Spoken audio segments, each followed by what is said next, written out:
ఏకీపిస్తారా అనేది ఒకటి. రెండోది బీజేపీ ఎందుకు అంత దారుణంగా దెబ్బతిన్నది?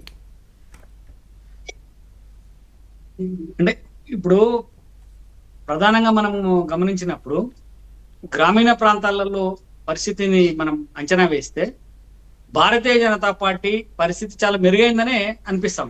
ఎందుకంటే గతంలో మాకు గ్రామీణ ప్రాంతాలలో వచ్చినటువంటి సర్పంచుల సంఖ్య, ఇప్పుడు వచ్చినటువంటి సర్పంచుల సంఖ్యను చూసుకున్నప్పుడు చాలా మెరుగైనటువంటి ఫలితాలనే భావిస్తాం. రెండోది, బీజేపీ ఎప్పుడు కూడా తెలంగాణలో ఒక ఐడియాలజికల్ బేస్ పాలిటిక్స్ చేసింది. ఐడియాలజీ మీదనే ఎన్నికల్లో కొట్లాడడం జరిగింది. గ్రామీణ ప్రాంతాలలో పోయినప్పుడు ఈ ఐడియాలజీ బేస్ పాలిటిక్స్ కాకుండా గ్రామాలలో ఉండబడేటువంటి భుజబలము, ధనబలము ఆధారంగా జరిగినటువంటి ఎన్నికలుగానే వీటిని మనం భావించాల్సి వస్తా ఉంది.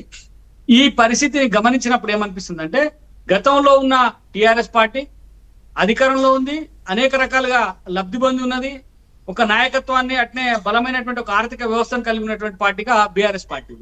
అట్లనే ఇప్పుడు అధికారంలో ఉన్నటువంటి కాంగ్రెస్ పార్టీ పనులు చేపిస్తామనేటువంటి ఒక హామీ ఇవ్వడం, ఎమ్మెల్యేలు, మంత్రులు వీళ్ళంతా కూడా ప్రచారాలలో పాల్గొనడం, బలమైనటువంటి ఆర్థిక వ్యవస్థ కలిగి ఉండడం, ఈ రెండు పార్టీల మధ్యన అంటే భుజబలాల ఆర్థిక బలాల మధ్యనే ఒక యుద్ధం జరిగినట్టుగా అనిపిస్తా ఉంది తప్ప ఒక ఎన్నిక జరిగినట్టుగా అనిపించట్లేదు. మీకు దేశంలోనే ప్రప్రథమంగా గతంలో ఏ ముఖ్యమంత్రి చేయని విధంగా గ్రామీణ అంటే సర్పంచ్ ఎలక్షన్లకు కూడా ముఖ్యమంత్రి గారిపై ప్రచారం చేయాలి. ఇది చాలా అంటే ఆయన మరి ముఖ్యమంత్రి గారు ఆ విధంగా ఎందుకంత తీసుకొని ప్రచారం చేసినో తెలియదు, కానీ ముఖ్యమంత్రి గారు కూడా పోయి మా అభ్యర్థులకు ఓట్లేయండి, నేను చెప్పిన అభ్యర్థులకు అంటే ఇప్పుడు బలమైన అభ్యర్థులకు ఓట్లేయండి, మంచి అభ్యర్థులకు ఓట్లేయండి అని ముఖ్యమంత్రి గారు చెప్తున్నట్టు అర్థం ఏందండి? కాంగ్రెస్ పార్టీ అభ్యర్థులకు ఓట్లేయమనే కదా. కాబట్టి ఈ రకంగా ఒక ముఖ్యమంత్రి స్థాయిలో ఉండి కూడా ప్రచార కార్యక్రమాలు మంచి అభ్యర్థులకు ఓటేయండి అని అంటే కాంగ్రెస్ పార్టీ అభ్యర్థులకు ఓటేయమన్నట్టు అయితే అంటే వేరే పార్టీలో మంచి వాళ్ళు లేరని అర్థం. ఆయన చెప్పిండేది అదే, ముఖ్యమంత్రి గారు చెప్పిండేది అదే. అరే ఆయన ఏమన్నాడు? సరే ఓకే, ఆయన అన్నది సెటైరే, కానీ నేను అంటున్నా ఆయన అన్నది ఏంటంటే పని చేసేటోని కోటేయండి, మంచోని కోటేయండి అన్నాడు, కాంగ్రెస్ అనే పేరు తీయకుండా. కరెక్ట్. అయితే మరి మంచోని కోటేయండి, పని చేసేటోని కోటేయండి అని అంటే ఇప్పుడు బీజేపీలో బీఆర్ఎస్ లో మంచోళ్ళు పనిచేసేటోళ్ళు లేరా? ఇప్పుడు కేటీఆర్ గారు పనిచేసేటోని కోటేయండి అంటే కాంగ్రెస్ లో పనిచేసేటోని కోటేయండి అని అర్థం రాదు కదా. ముఖ్యమంత్రి గారు పనిచేసేటోని కోటేయండి అంటే బీజేపీలో పనిచేసేటోని కోటేయండి అని చెప్పి అర్థం రాదు కదా. కాంగ్రెస్ పార్టీ అంటే నేను అనేది ఏంటంటే, ముఖ్యమంత్రి గారు అంత పకడ్బందీగా ఎందుకు అంత ప్రిస్టేజియస్ గా తీసుకొని గ్రామీణ ప్రాంతంలో పోయి కూడా ఈ ఎన్నికల ప్రచారం నిర్వహించడం అనేది ఒకటి మనం గమనించాలి. రెండోది, వీళ్ళు ఏమన్నారు, మొన్నటిదాకా ఎంపీటీసీ జెడ్పీటీసీ ఎలక్షన్లు పెడతాం, ఆ ముందు అవి పెడతాం, తర్వాత గ్రామ పంచాయతీ ఎలక్షన్. అవునండి, రిజర్వేషన్ల ఇష్యూ వచ్చింది కదా, రిజర్వేషన్ల ఇష్యూ వచ్చింది కదా మధ్యలో. దీంట్లో కూడా ఉంటుంది అండి రిజర్వేషన్ల ఇష్యూ, దీంట్లో కూడా ఉంటుంది కదా రిజర్వేషన్ల ఇష్యూ. దీంట్లో ఉంది కానీ ఇది మరి ఒకటి ఏదో ఒకటి పెట్టకపోతే ఆ ఫండ్స్ పోతాయి కదా అని చెప్పి పెట్టినారు. పార్టీ పరంగా అదొకటి ఉంది కదా.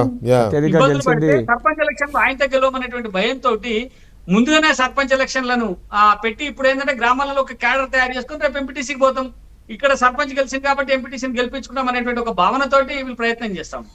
ఒకటైతే వాస్తవం, ఈ ఎన్నికలు ప్రజాస్వామ్యయుతంగా ప్రజలలో ఈ అభివృద్ధిని ప్రతిబింబించే విధంగానైతే జరగలేదు. కేవలం కండబలము, ధనబలం కలిగినటువంటి రెండు వర్గాల మధ్య, రెండు గ్రూపుల మధ్య జరిగినటువంటి ఒక ఎన్నికగానే దీన్ని భావిస్తా ఉన్నాం. ఇందులో అంటే ఒక ఐడియాలజీ కోసం పనిచేసేటువంటి భారతీయ జనతా పార్టీ కార్యకర్తలు అదే చిత్తశుద్ధితో కొట్లాడి ఈ రెండు గ్రూపుల మధ్యన కరెక్టే. కానీ అయితే ప్రసాద్, నేను అనేది ఏంటంటే గడిచిన ఒక 3 సంవత్సరాలుగానో 4 సంవత్సరాలుగానో మనం చాలా డిబేట్స్లో చూసాము, చాలా చర్చలు కూడా చేసాము. బీజేపీ గణనీయంగా బలపడుతోంది తెలంగాణలో, కర్ణాటక తర్వాత సౌత్లో నెక్స్ట్ కొట్టేది తెలంగాణనే అనేది చర్చించుకుంటున్నాం. అది మనకి గ్రౌండ్లో కూడా కనపడుతూ వచ్చింది. మొన్న జనరల్ ఎలక్షన్స్లో 8 ఎంపీ సీట్లను గెలవడము అసలు అనూహ్యమైన ఇది. దాంతో కన్ఫర్మ్ అయిపోయింది ఇక నెక్స్ట్ ఎలక్షన్ బీజేపీ అనే ఒక ఇది వచ్చింది. దాని తగ్గట్టు 8 మంది ఎమ్మెల్యేలు గెలిచినారు. అలాంటిది సగం ఎంపీ సీట్లను గెలిచిన పార్టీ అసలు ఎక్కడుందో తెలియదు. ఇప్పుడు గ్రామ పంచాయతీ ఎలక్షన్స్లో 8 మంది ఎమ్మెల్యేల నియోజకవర్గాల్లోనైనా కనీసం మెజార్టీ స్థానాలు కొట్టాలి కదా, అక్కడ కూడా కొట్టలేదు. నేను అదే చెప్తాను వెంకటకృష్ణ గారు, ఈ ఎన్నికలు అన్నవి ఓన్లీ ఎలక్షన్ మాదిరిగా జరగలేదు, రెండు వర్గాల మధ్యన ఒక యుద్ధం లాగా జరిగినాయని చెప్తా ఉన్నాను. ఈ వర్గాలను ఎదుర్కోవడంలో భారతీయ జనతా పార్టీ కార్యకర్తలు కొంత వెనుకబడ్డారు. కానీ మాకు ఓట్ పర్సెంటేజ్ గతంలో కంటే, అంటే గత సర్పంచ్ ఎన్నికల్ని మనం పరిగణలోకి తీసుకుంటే గతంలో కంటే బాగా బలంగా పుంజుకున్నాం. ప్రతి దాదాపు 80% గ్రామ పంచాయతీలలో, వార్డులలో పోటీ చేసినాం. ఈసారి చాలా గ్రామాలలో అంటే 20 ఓట్లు 30 ఓట్లతోటి మా అభ్యర్థులు ఓడిపోయినారు. చాలా అంటే గణనీయంగా మా క్యాడర్ బలపడ్డది. రాబోయేటువంటి రోజులలో ప్రతి పల్లెలో కూడా భారతీయ జనతా పార్టీకి ఒక క్యాడర్ ఉంది, పోటీ చేసేటువంటి యంత్రాంగం ఉంది. రేపు రాబోయేటువంటి ఎన్నికలలో బాగా బలంగా కొట్లాడే విధంగా ఆ క్యాడర్ బలపడ్డదని చెప్పి భారతీయ జనతా పార్టీ భావిస్తా ఉంది. మా గతంలో 100-120 సర్పంచ్ స్థానాలు కూడా లేని దగ్గర నుంచి మేము ఇలా దాదాపు 1000 సర్పంచ్ స్థానాల వరకు ఎదగగలిగినాం. కాబట్టి బలం పుంజుకుంది. పల్లెలలో భారతీయ జనతా పార్టీ పట్టు సాధించడానికి ఒక మెట్టు పడ్డది అని చెప్పి మేము భావిస్తా ఉన్నాం. రాబోయేటువంటి రోజుల్లో ఇంకా బలంగా ముందుకు పోతాం. ఇప్పుడు ఓడిపోయినటువంటి వ్యక్తులు భారతీయ జనతా పార్టీ నుంచి పోటీ చేసి ఓడిపోయినటువంటి వ్యక్తులను కూడా మేమేం వాళ్ళు బలహీనంగా ఓడిపోయినారని చెప్పట్లేదు. చాలా యుద్ధంలో ఒక వీరోచిత పోరాటం చేశారు. గెలుపోవడం అనేది సహజం. రాబోయేటువంటి రోజుల్లో మా పార్టీకి ఒక బలమైనటువంటి పునాది ఏర్పడే విధంగా ఈ గ్రామ పంచాయతీ ఎన్నికలను బేస్ చేసుకొని మేము కొట్లాడినామని చెప్పి భారతీయ జనతా పార్టీ భావిస్తా ఉంది. అయితే ఒక విషయంలో అభినందించాలే, ఓటమి గెలుపుతో సంబంధం లేకుండా పార్టీకి సిద్ధాంతానికి కట్టుబడి ఉంటారు, అందులో డౌట్ లేదు. ఆ ఓడిపోయాం కదా అని గెలిచేవాడు పార్టీలోకి పోవడమో, లేకపోతే గెలిచాం కదా అని తల ఎగరేయడం అలాంటివి ఉండవులే. బీజేపీ వాళ్ళు ఆ సిద్ధాంతం ప్రకారం ఉంటారు.